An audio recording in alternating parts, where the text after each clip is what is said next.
My sister looked me in the eye and said, "You were always Mom's favorite. Don't expect anything from me when she's gone."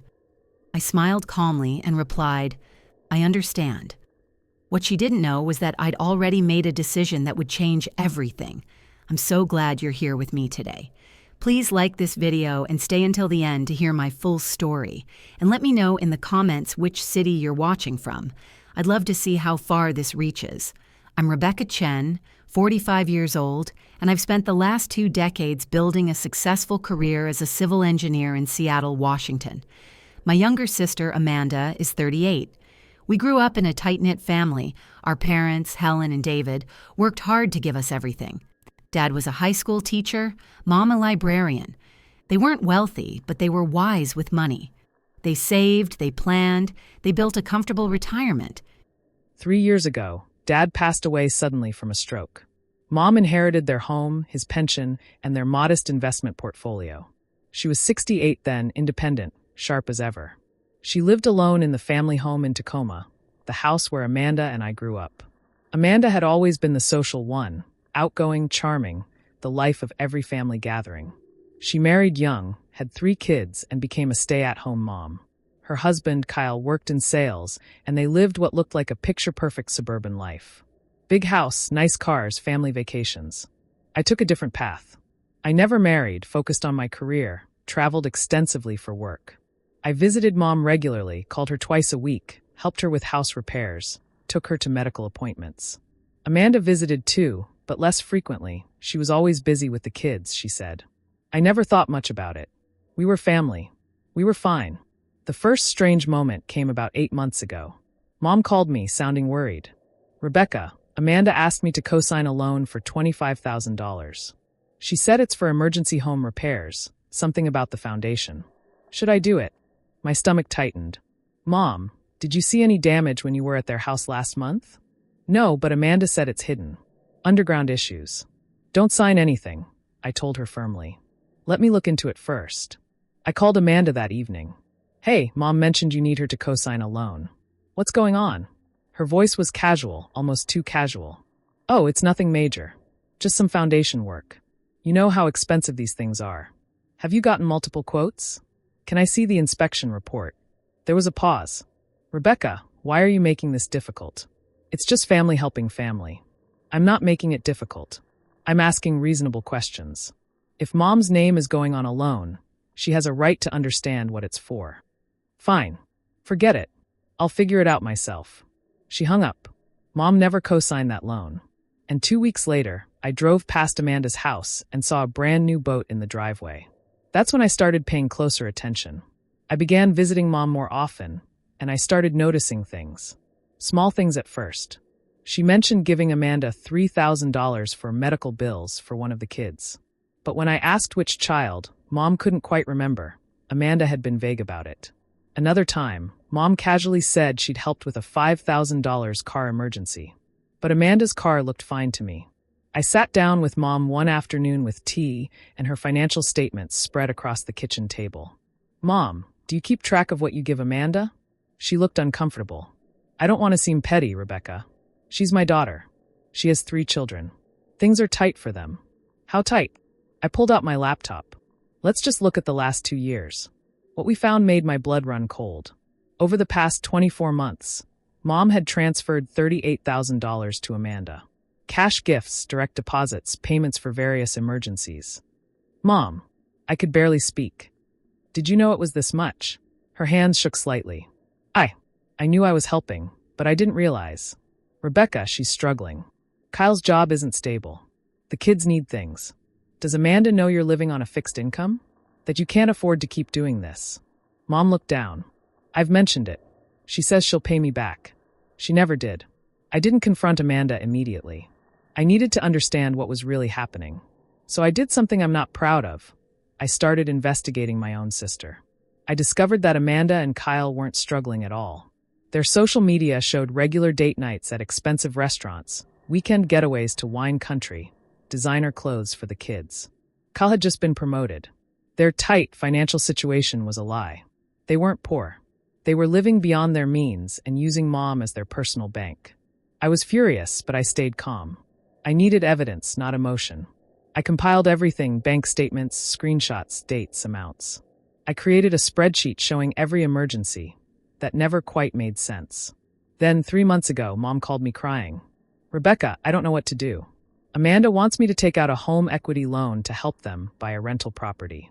She says it's an investment for all of us, that I'll get returns." "Absolutely not," I said. "Mom, do not sign anything. I'm coming over right now." When I arrived, Amanda was already there. She was sitting at Mom's kitchen table with paperwork spread out, a pen in hand, explaining to Mom how smart this investment was. "What's going on here?" I asked, walking in. Amanda's smile was tight. "Just discussing some family finances. Nothing that concerns you, Rebecca. It concerns me when you're trying to convince our 71-year-old mother to mortgage her home for your benefit." "Our benefit," Amanda corrected. "This is a family investment." "Really? Where's my share of the $38,000 Mom's already given you?" The room went silent. Mom's face went pale. Amanda's smile vanished. "I don't know what you're talking about," Amanda said coldly. I pulled out my folder. I have every transaction right here. $38,000 over 2 years. Medical emergencies that never happened. Car repairs that were never done. Foundation work that turned into a boat. Amanda stood up, her face flushing red. "How dare you spy on me? How dare you track Mom's money like some kind of accountant? I'm protecting her from you." "Protecting her? I'm her daughter. I take care of her." "When?" I challenged. "When was the last time you took her to a doctor's appointment? When did you last help her with anything that didn't involve her wallet?" "Girls, please," Mom tried to intervene. Amanda grabbed her purse. "You know what your problem is, Rebecca? You've always been jealous. Jealous that Mom loves me more. Jealous that I have a family and you're alone. You're just bitter. This isn't about jealousy, Amanda. This is about you exploiting our mother." She turned to Mom, her voice suddenly soft, manipulative. "Mom, you know I love you, right? You know I'd never hurt you. Rebecca is trying to turn you against me." Mom looked torn, heartbroken. "Amanda, sweetheart, I just need to understand where all this money went. I can't believe this." Amanda's eyes filled with tears, calculated, perfect tears. "After everything I do for this family. After all the times I've been there for you. Fine. You want to side with Rebecca? Go ahead. But don't come running to me when you need help." She stormed out, slamming the door behind her. Mom sat down heavily, looking devastated. "Rebecca, what have I done?" She's so upset. "Mom, she's manipulating you. Did you see what just happened?" She didn't answer a single question. "She just made you feel guilty. But she's my daughter. She has children. Maybe I am being selfish." "You're not being selfish. You're being used." 2 days later, I was at work when my phone buzzed. A text from Amanda. "Stay out of my relationship with Mom. You've always been the golden child, the perfect daughter. But Mom needs me more than she needs you. When she's sick and dying, I'll be the one taking care of her, not you. So back off." I stared at the message, my hands trembling with anger. Then another text came through. "And don't expect me to include you in any decisions about Mom's care. I'm her health proxy. I'm her emergency contact. You're just the daughter who lives an hour away and thinks money makes you important." I took a screenshot. Then I typed back, "Noted." That was all. Just one word. But in that moment, something crystallized in my mind. Amanda had shown me exactly who she was. She saw Mom not as a person, but as a resource. And she saw herself as the heir to that resource. I wasn't going to let that happen. That evening, I called Mom. "I need to talk to you about something serious. Can I come over this weekend?" "Of course, honey. Is everything okay?" "It will be. I promise." Saturday morning, I sat at Mom's kitchen table with 2 cups of coffee and a folder full of documents. "Mom, I need you to really listen to me. Not as your daughter, but as someone who loves you and wants to protect you." She nodded, looking worried. I opened the folder. "Amanda has taken $38,000 from you in 2 years. She tried to get you to co-sign a $25,000 loan. She just tried to convince you to mortgage your house. And this week, she sent me these texts." I showed her the messages. Mom's face crumpled as she read them. "She can't mean this." "Mom, I think she does. And I think it's been going on longer than we realized. I think she's been planning for your money for years. But the kids are fine. Amanda and Kyle make good money. They're not struggling. They're just spending more than they earn and expecting you to subsidize their lifestyle." Mom was quiet for a long time. Finally, she whispered, What should I do? I think you need to protect yourself. Legally and financially. You mean cut her off? I mean set boundaries. Make sure your assets are protected. Make sure you have control over your own money and your own future. She looked at me with tears in her eyes. She's going to hate me. She's going to be angry, I corrected gently. But Mom, she doesn't get to dictate what you do with your life. You deserve to feel safe and respected. Will you help me? Every step of the way. The following Monday, I took a personal day from work and drove Mom to meet with an estate attorney, Patricia Morgan. Patricia was in her 50s, calm and professional, with kind eyes that had clearly seen many family situations like ours. Mrs. Chun, Patricia said gently, tell me what's brought you here today. Mom looked at me, then took a deep breath. I need to protect myself from my own daughter. Saying it out loud seemed to break something in her. She cried while telling Patricia everything. The money, the manipulation, Amanda's texts. I held her hand and filled in details when she couldn't. Patricia listened without judgment, taking notes. When Mom finished, Patricia leaned forward. Helen, I want you to know this is more common than you think. Financial exploitation by adult children is a serious issue. But you're doing the right thing by addressing it now. What can I do? Mom asked. Several things. First, we revise your will and create a trust. Second, we update your power of attorney and healthcare proxy. Third, we close any joint accounts or access points. And fourth, we document everything in case this escalates. Escalates. Mom looked frightened.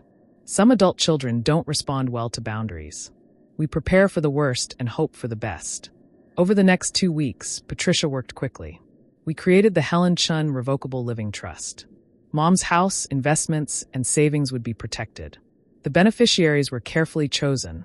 A college scholarship fund in Dad's name, the local literacy center where Mom had volunteered, an animal rescue organization, and a portion for me.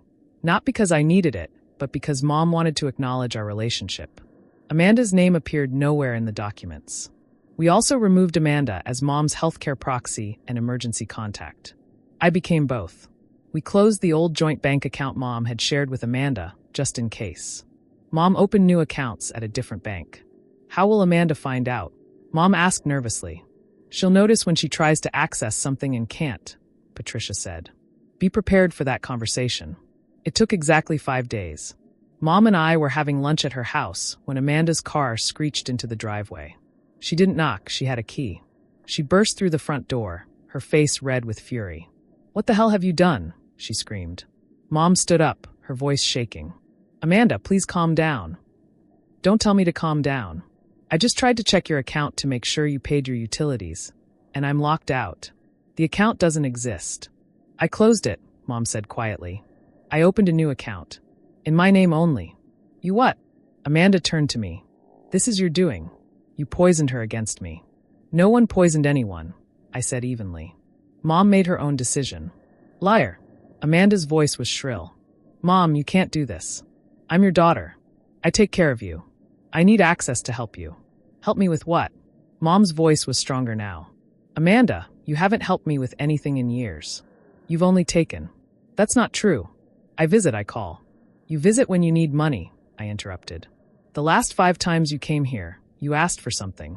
Every single time. Amanda's eyes narrowed. At least I have a family to take care of. At least I'm not some lonely career woman who has nothing better to do than interfere. Amanda, Mom gasped. But I didn't flinch. I'd heard worse from her before. Is that really the best you can do? Attack me for being single. I'm attacking you for being a manipulative snake who's trying to steal Mom's money for yourself. I don't want Mom's money, I said calmly.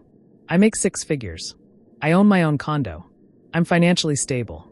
Unlike you, who's drowning in debt while pretending to be wealthy. Her face went white. How dare you? I dare because it's true. You and Kyle are living a lie, and you expected Mom to fund it forever. Amanda turned back to Mom, her voice breaking into sobs. Real or fake, I couldn't tell anymore. Mom, please. You're killing me. After everything we've been through, after Dad died and I was there for you. You weren't there, Mom said softly. Rebecca was. Rebecca took me to the hospital when I fell. Rebecca helped me sort through your father's things. Rebecca sat with me through the lonely nights. Where were you, Amanda? I have 3 kids. I couldn't just drop everything. but you could drop everything when you needed money. The truth hung in the air like smoke. Amanda wiped her eyes, and when she looked up, all the tears were gone. Her face was cold, calculating. Fine. You want to do this? Then we're done. Don't call me. Don't ask to see my kids.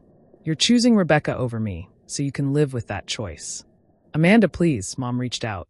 No. Amanda stepped back. You made your decision. I'm making mine. When you're old and sick and need someone, don't come crying to me. I have my own family to worry about. She grabbed her purse and headed for the door. Then she stopped and turned back.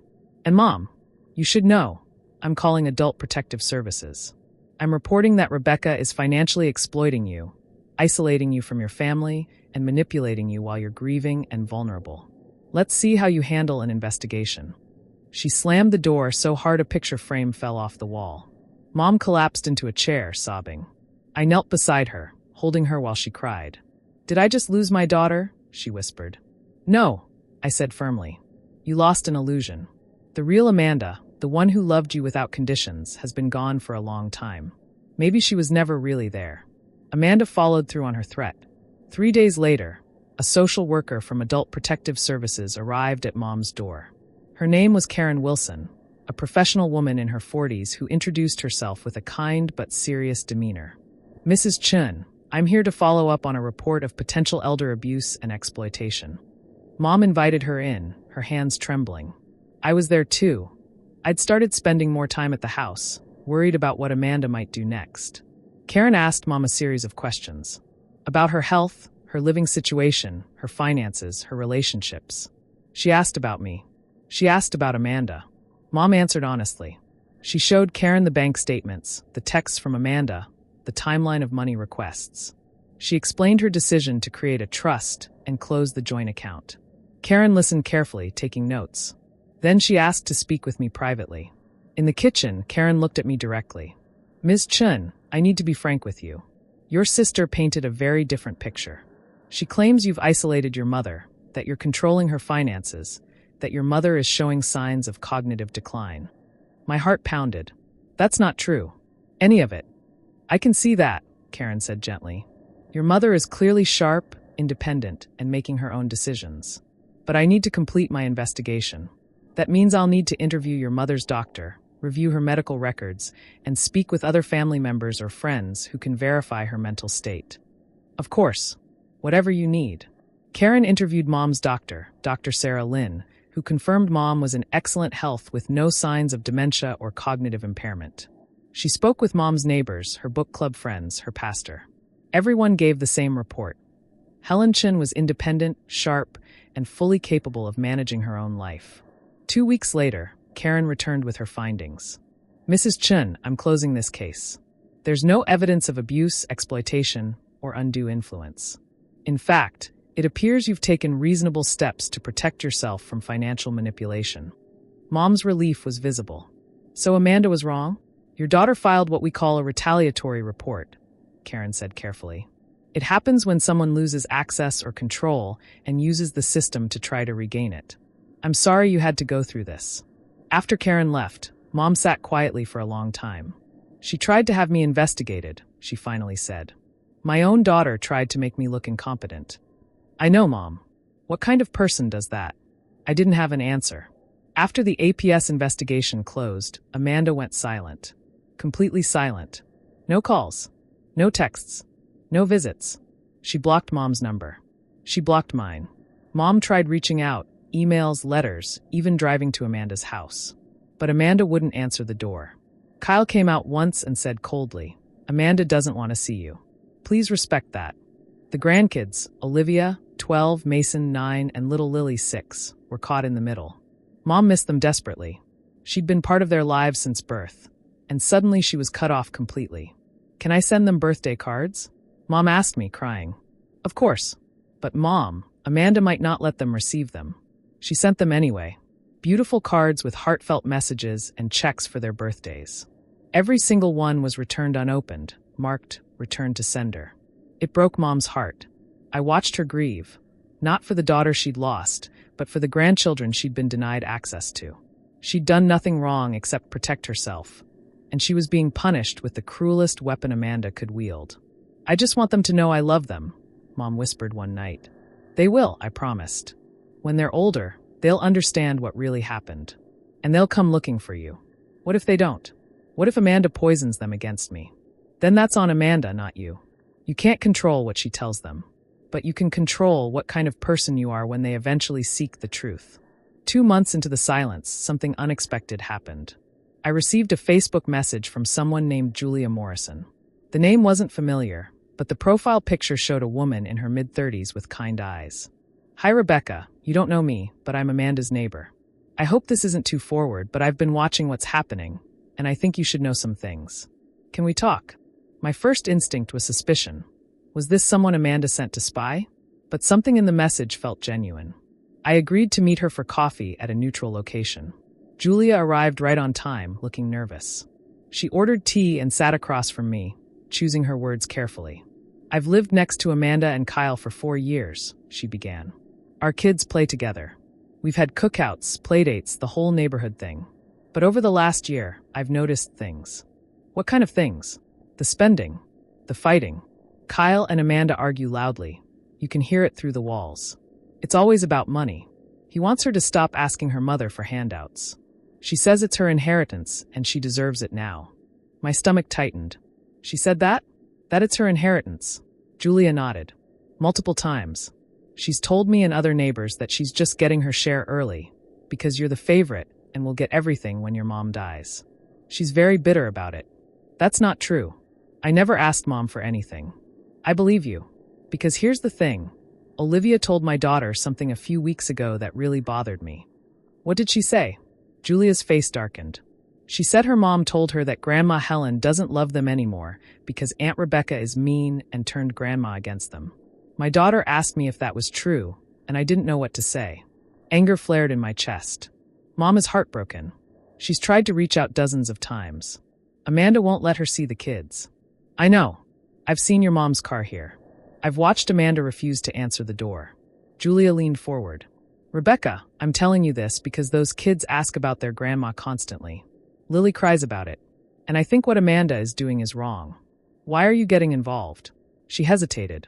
Because my own mother was manipulated by my brother for years. By the time I realized what was happening, it was almost too late. I don't want to see it happen to someone else. Julia became an unexpected ally. She couldn't directly intervene, but she kept me informed. She told me when Amanda and Kyle's financial situation worsened. They'd taken out a second mortgage. She told me when debt collectors started calling. She told me when the fighting got worse. And most importantly, she told me that the kids were okay. That gave Mom some peace. 6 months after our confrontation, Amanda's perfect facade finally crumbled. Julia texted me on a Tuesday morning. You need to know, there are moving trucks at Amanda's house. It looks like they're being evicted. I drove to Mom's immediately. Don't look, I said. Don't check. Don't reach out. Let her come to you if she wants help. Rebecca, they're being evicted. The children are Kyle and Amanda's responsibility. Mom, if you bail them out now, nothing changes. Nothing. They'll just keep using you. But the grandkids will be homeless. Kyle has family. Amanda has friends. They have options that don't involve exploiting you. And honestly, Mom, can you even afford to help? After everything they've taken? She couldn't. Her savings had been depleted. Her budget was tight. She was comfortable, but she wasn't wealthy. If she helped Amanda now, she'd be jeopardizing her own security. 3 days later, my phone rang. Unknown number. Hello. Rebecca. It was Kyle's voice, strained and exhausted. I need to talk to you. Not about money. I know that bridge is burned. I need to tell you something. I'm listening. Amanda lied about everything. The foundation repair, the medical bills, all of it. She's been lying to me too. I didn't know how much she was taking from your mom until the bank started calling about loans she took out in both our names. Loans. Against her expected inheritance. She borrowed $60,000 from 2 different lenders, telling them she'd pay it back when Helen passed away. I felt sick. Kyle, that's fraud. I know. I didn't know about it until last month. When I confronted her, she said it was her money anyway, that she was just accessing it early. Rebecca, I'm filing for divorce. I can't do this anymore. And I think you should know, she's been talking about contesting your mom's will. She's been researching lawyers. The will she hasn't seen and has no legal right to? She thinks she can prove your mom was coerced or incompetent. She's obsessed. It's like she can't accept that she's not entitled to it. After I hung up, I told Mom everything. She sat in silence for a long time. Then she said quietly, I raised her. I loved her. How did she become this person? I don't know, Mom. Sometimes people make choices that take them away from who they could have been. That night, I helped Mom write a letter. Not to Amanda, she wasn't ready for that. But to her grandchildren, to be held in trust until they turned 18. My dearest Olivia, Mason, and Lily, if you're reading this, it means you're old enough to understand some difficult truths. I want you to know that I loved you every single day of your lives, even during the years we were apart. Your mother and I had a disagreement about boundaries and respect. I made choices to protect myself financially, and your mother responded by cutting off contact. I tried many times to see you, to be part of your lives, but the door was closed to me. I don't write this to make you angry at your mother. She's still your mother, and you're allowed to love her. But I want you to know my side of the story, so you can make your own judgments when you're old enough. I never stopped loving you. I never stopped thinking about you. And if you want a relationship with me when you read this, my door is always open. All my love, Grandma Helen. Mom sealed the letter and gave it to Patricia, who would hold it with instructions to deliver it to each grandchild on their 18th birthday. What if they hate me? Mom asked. What if they don't? I countered. What if they grow up, see the truth, and come looking for you? Don't you want them to find this waiting? She nodded, tears streaming down her face. Over the next year, Mom and I built a new life. A life not defined by Amanda's drama or demands. Mom joined a watercolor painting class and discovered she had real talent. Her paintings started appearing in local art shows. She made new friends, other women her age who were vibrant, independent, living full lives. She volunteered at the Literacy Center twice a week, helping adults learn to read. The gratitude she received from her students filled the grandmother-shaped hole in her heart, at least partially. We traveled together, a trip to Vancouver, a weekend in Portland's wine country, a week in Arizona visiting her college roommate. Mom bloomed. She laughed more. The worry lines around her eyes softened. I feel like I can breathe, she told me one evening over dinner. For years, I was holding my breath, waiting for the next request, the next crisis. I didn't even realize how much stress I was carrying. You were being drained, I said gently. Emotionally and financially. You're allowed to enjoy not being drained. I watched her transform from an anxious, worried woman into someone confident and peaceful. She started dressing differently, brighter colors, more jewelry. She got her hair cut in a stylish new way. She took a pottery class. She went on a senior's hiking trip. This was who Mom was supposed to be. Meanwhile, through Julia, I learned that Amanda and Kyle had indeed divorced. The kids were living primarily with Kyle, who'd moved into a modest apartment and gotten a better job. Amanda was living with her mother 2 hours away, working retail. The karma wasn't satisfying, it was just sad. Sad that it had come to this. Sad that Amanda had destroyed so much for money she never actually got. 18 months after the confrontation, on a rainy October afternoon, there was a knock on Mom's door. I was there, as I often was on weekends. We were baking cookies, Mom's famous oatmeal chocolate chip recipe. When she opened the door, we both froze. Olivia stood there, soaking wet, her 12-year-old face streaked with tears. Behind her, looking uncomfortable, was Kyle. Grandma. Olivia's voice was small. Can I please come in? Mom's face crumpled. Oh, sweetheart. Of course. Come in, come in. Olivia ran into Mom's arms and sobbed. Mom held her, rocking her gently, whispering comfort. I looked at Kyle questioningly.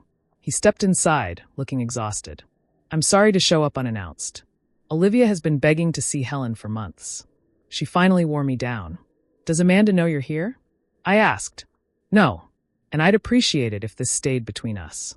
She has the kids this weekend, but Olivia faked being sick so she could stay with me. And here we are. Mom was crying now too, holding her granddaughter like she'd never let go. After Olivia calmed down, we all sat in the living room with hot chocolate. Olivia looked at Mom with wise, sad eyes. Mom said you didn't want to see us anymore. But I didn't believe her. You always wanted to see us before. What happened, Grandma? Mom looked at me, then at Kyle. How much should she say? Kyle spoke up. Olivia, your grandmother and your mother had a disagreement about money and boundaries. Your grandmother had to make some decisions to protect herself, and your mother got very angry. She's the one who cut off contact, not Grandma. So Grandma didn't stop loving us? Never, Mom said fiercely. Not for one single second. I knew it, Olivia whispered. I told Mason and Lily that Mom was lying, but they're younger. They believed her. My heart broke for this child, caught in the middle of adult dysfunction, forced to be wiser than her years. Olivia, Mom said gently, I understand if you need to keep seeing me a secret from your mom. I don't want to make things harder for you. I don't care if she's mad, Olivia said with surprising steel in her voice. She lied to me. She kept me from you. That's not fair. Kyle cleared his throat. Helen, I owe you an apology. I should have seen what Amanda was doing years ago.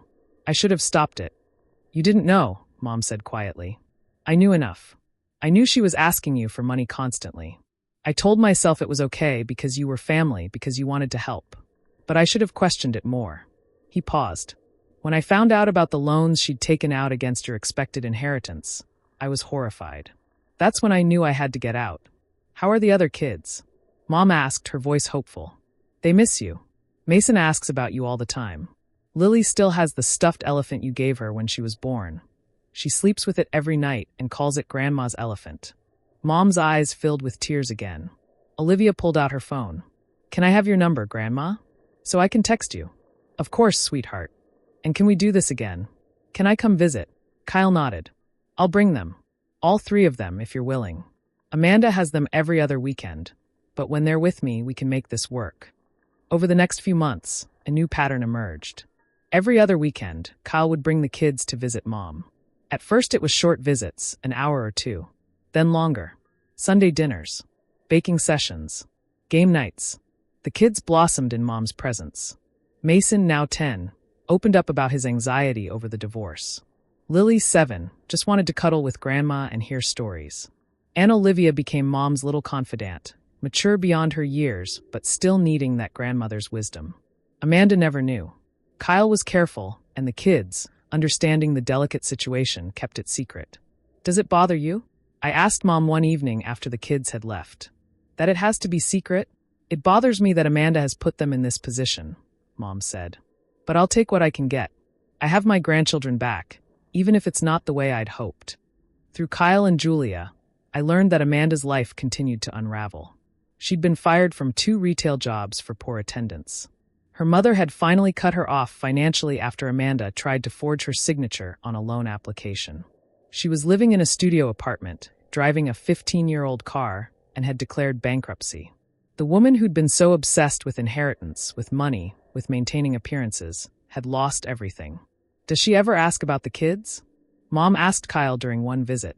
She sees them on her weekends, but he struggled for words. She's not present.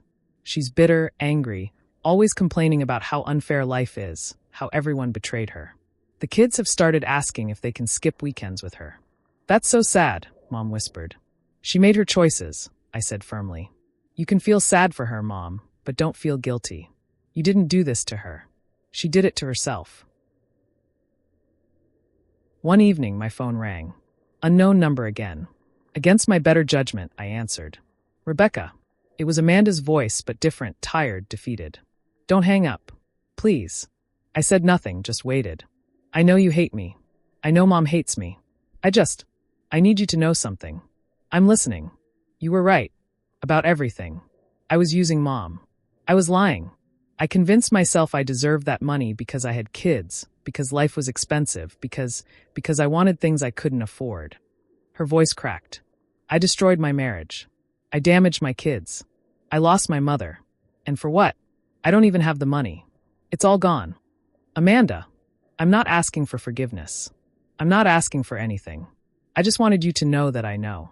I see it now. I see what I became, and I hate myself for it. What do you want me to do with that information? Silence. Then, nothing. I just needed to say it out loud to someone who knows the truth. She hung up. I told Mom about the call. She cried, conflicted between relief that Amanda showed self-awareness and grief that it had come to this. Should I reach out to her? Mom asked. Do you want to? I don't know. Part of me still loves her. She's my daughter. But part of me is afraid. Afraid she'll manipulate me again. Afraid I'm too weak to hold my boundaries. Then wait, I advised. Wait until you're sure. There's no rush. Amanda needs to prove through actions, not just words, that she's changed. And you need to protect yourself first. 6 months after that phone call, Amanda asked Kyle if she could come to one of the Sunday dinners at Mom's house. Kyle called to ask what we thought. The kids are comfortable telling her now that they see their grandmother, he explained. Olivia finally confronted her about the lies. Amanda didn't react well at first, but then she broke down. She's been in therapy for 3 months. She says she wants to apologize to Helen in person. Mom was terrified. What if it's another manipulation? What if it's real? I countered. Mom, you don't have to forgive her. You don't have to let her back into your life fully. But maybe hearing her out would give you closure. Will you be there? Every second. The following Sunday, Amanda arrived with Kyle and the kids. She looked different, thinner, older, her hair pulled back in a simple ponytail, no makeup, wearing jeans and a plain sweater. The designer clothes and expensive accessories were gone. The kids ran to hug Mom as usual. Amanda stood in the doorway, uncertain. Mom, she said quietly, thank you for letting me come. Mom nodded, not trusting her voice. We all sat in the living room. Me, Mom, Amanda, Kyle, and the 3 kids. It was awkward, tense. Amanda took a deep breath. I've been practicing what to say for weeks, and now that I'm here, it all feels inadequate. But I need to try. She turned to Mom, tears already streaming down her face. Mom, I'm sorry. I'm sorry for using you. I'm sorry for lying to you. I'm sorry for treating you like an ATM instead of a person I loved. I'm sorry for the text message, for the threats, for trying to have you investigated. I'm sorry for keeping your grandchildren from you out of spite. Her voice broke. I'm sorry for being a terrible daughter. Mom's hands trembled in her lap. I can't blame it on stress or circumstances, Amanda continued. I made choices. Selfish, cruel choices. I convinced myself I was entitled to your money because I had kids, because life was hard, because you loved Rebecca more. She glanced at me. But that was never true. You loved us equally. I was just too bitter and greedy to see it. Why? Mom's voice was barely a whisper. Why did you do it? Amanda was silent for a long moment. Because I was drowning. Kyle and I lived beyond our means trying to keep up with people who didn't matter. I saw other moms with designer purses and luxury cars, and I wanted that. I wanted people to think I was successful. And instead of cutting back, instead of living within our budget, I turned to you. And once I started, it became easier to keep asking than to admit I had a problem. You lied about Jessica's mother having cancer, Mom said. You lied about so many things. I know, and there's no excuse for that.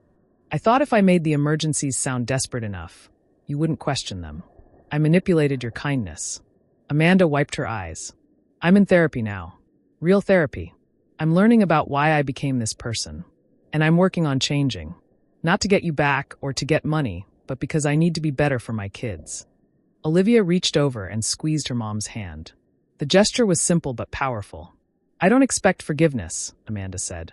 I don't even know if I deserve a chance to rebuild anything with you. But I needed you to hear this from me. I was wrong.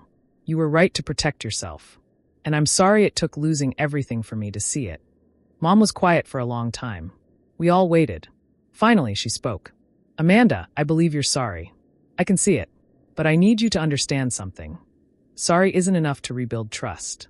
Trust is rebuilt through consistent actions over time. I understand. I'm glad you're in therapy. I'm glad you're working on yourself. But I can't go back to the way things were. I won't. I'm not asking you to. If we're going to have any kind of relationship moving forward, there need to be clear boundaries. No discussions about money. Ever. No requests, no hints, no emergencies. My financial decisions are my own, and they're not up for debate. Amanda nodded. I agree. I've made my estate plans, and they're not going to change. You need to accept that and move forward with your life independent of any expectation of inheritance. I do. I have. And these children, Mom gestured to her grandkids, are never to be used as leverage again. Ever. If you want to be part of my life, they get to be part of it too, without conditions. Yes. Absolutely. Mom looked at me. I could see the question in her eyes. Am I being too soft? Am I being strong enough? I gave her a small nod. This was her decision to make. Then we can try, Mom said slowly. Slowly. Carefully. But Amanda, if you break my trust again, that's it. I won't give you another chance. I understand. Thank you, Mom. Thank you for even considering it. The rebuilding was slow and often painful. Amanda came to Sunday dinners, but there was distance. Conversations were polite but guarded. Mom didn't share personal details or talk about her finances. Amanda didn't ask. There were moments of awkwardness, old patterns trying to resurface, old dynamics creeping back in. But both of them caught themselves, reset, tried again. I watched carefully, protectively. I didn't trust Amanda yet, and I made that clear.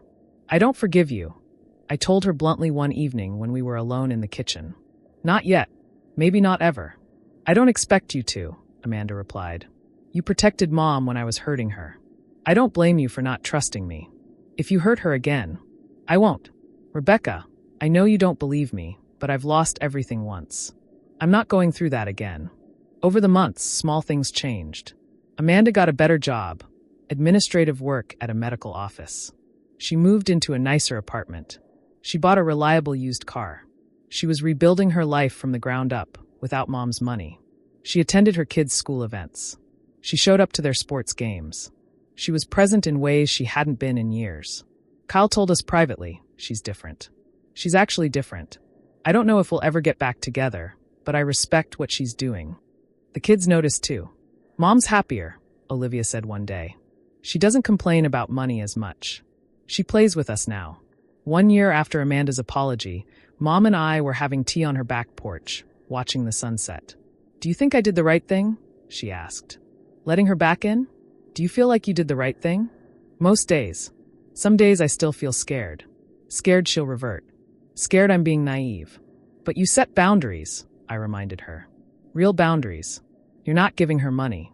You're not rescuing her from her problems. You're just allowing a relationship, a conditional one. It's exhausting sometimes. Keeping my guard up with my own daughter. I know. But Mom, you're doing something important.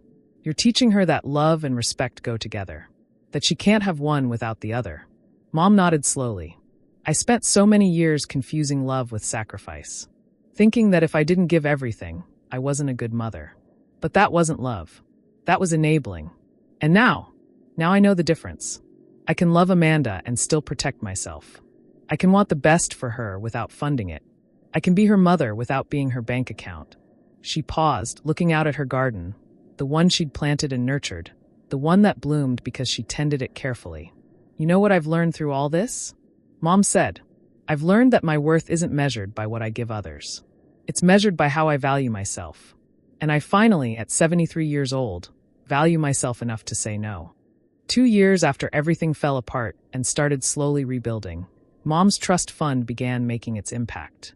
The scholarship in Dad's name helped its first student, a young woman from a low-income family who wanted to become a teacher, just like Dad had been. She wrote Mom a letter. Dear Mrs. Chun, I can't express what this scholarship means to me. I'm the first in my family to go to college, and without this help, I wouldn't be here. Your husband's legacy is living on through students like me. Thank you for believing in education and in people like me who are working hard to make a difference. Mom cried when she read it. The Literacy Center used her donation to expand their adult education program. They named a reading room after her. She attended the dedication ceremony, and one of her former students spoke about how learning to read at 60 years old had changed his life. The animal rescue sent photos of dogs and cats, saved with the funds she'd provided. Each update showed lives transformed, animals given second chances. This is what money is supposed to do, Mom said, looking at the photos. Not sit in an account waiting for someone to fight over it. It's supposed to make a difference. Amanda, to her credit, never asked about the trust. Never mentioned the donations. She'd truly let go of the expectation. On Mom's 75th birthday, we had a small celebration. Me, Amanda, Kyle, the 3 grandkids, and a few of Mom's close friends. After cake, Olivia stood up nervously. Grandma, we made you something. The 3 kids presented a scrapbook they'd created together. Page after page of photos, drawings, and written memories. Photos of the Sunday dinners. Drawings of Grandma's house. Written notes about lessons she'd taught them, games they'd played, stories she'd told. The last page had a letter written in Olivia's careful handwriting. Dear Grandma, Mason, Lily and I wanted you to know that you've taught us something really important. You've taught us that it's okay to stand up for yourself. That being kind doesn't mean letting people hurt you. That love and respect have to go together. Mom has told us what happened, And we understand now why you had to protect yourself. We're not mad at you. We're actually proud of you for being so strong. You've also taught us that real wealth isn't money. It's relationships, kindness, making a difference. We hope when we grow up, we can be like you. We love you so much. Olivia, Mason, and Lily. There wasn't a dry eye in the room. Later, after everyone had left, Amanda lingered. Mom, she said quietly, I know I'll never be in your will. And that's okay. That's fair. But I want you to know, I'm grateful for what you have given me. What's that? A second chance. The chance to be a better person. The chance to have a real relationship with you. One not based on what I can get from you. Amanda's voice cracked. You gave me the gift of boundaries. It saved my life, even though I fought it so hard. Mom hugged her. A real hug, warm and genuine. I'm proud of you, Mom whispered. For doing the work. For changing. That takes real courage. 3 years after the text message that started everything, I sat with Mom in her living room, both of us reading companionably in the afternoon light. My phone buzzed. A text from Amanda. Hey sis, the kids want to do a camping trip this summer. Would you want to come? It's been a while since we did something together, just the family. No pressure. I showed Mom the text. What do you think? She smiled. I think your sister is trying. And that's worth something. I texted back. I'll think about it. Maybe a day trip first? Amanda's response came quickly. That works. Thank you for considering it. Small steps. That's how trust rebuilds. Not grand gestures, but consistent small steps. Mom closed her book. You know, if someone had told me 3 years ago that this is where we'd end up, I wouldn't have believed them. I thought I'd lost Amanda forever. You almost did. But I didn't lose myself. That was the important part. I could have given in, could have kept enabling her to keep the peace.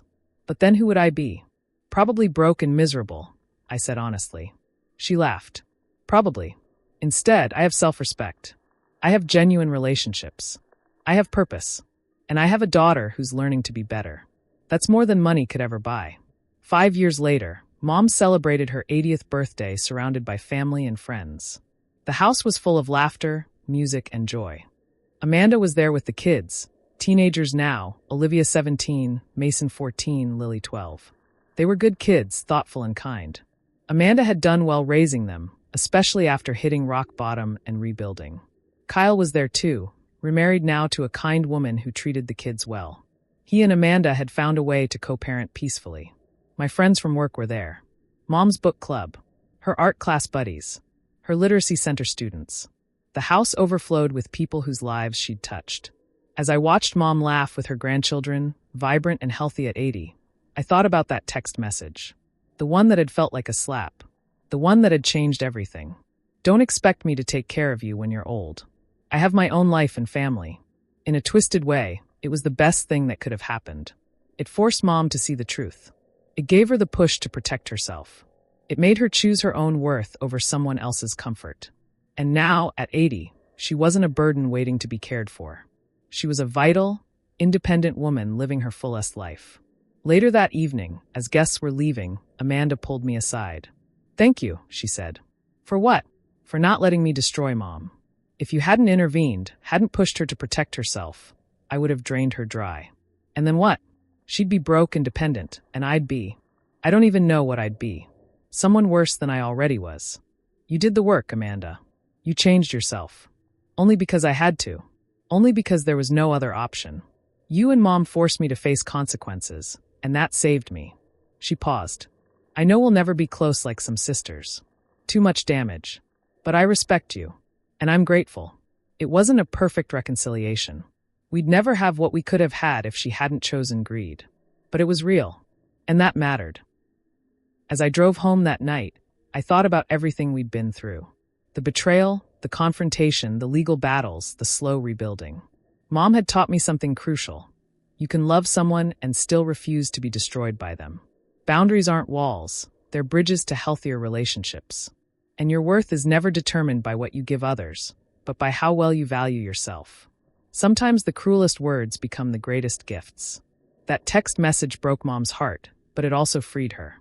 She's 80 now, thriving, surrounded by people who love her for who she is, not what she has. What would you do if someone you loved saw you as nothing more than a future payday? Would you have the courage to choose yourself? Thank you for listening to my story. I hope it gives someone the strength to set boundaries they've been afraid to set. Because you deserve respect, always. If this story touched you, please subscribe and share it with someone who needs to hear it. Sometimes the hardest thing we do is the most loving thing we can do, for ourselves and for others.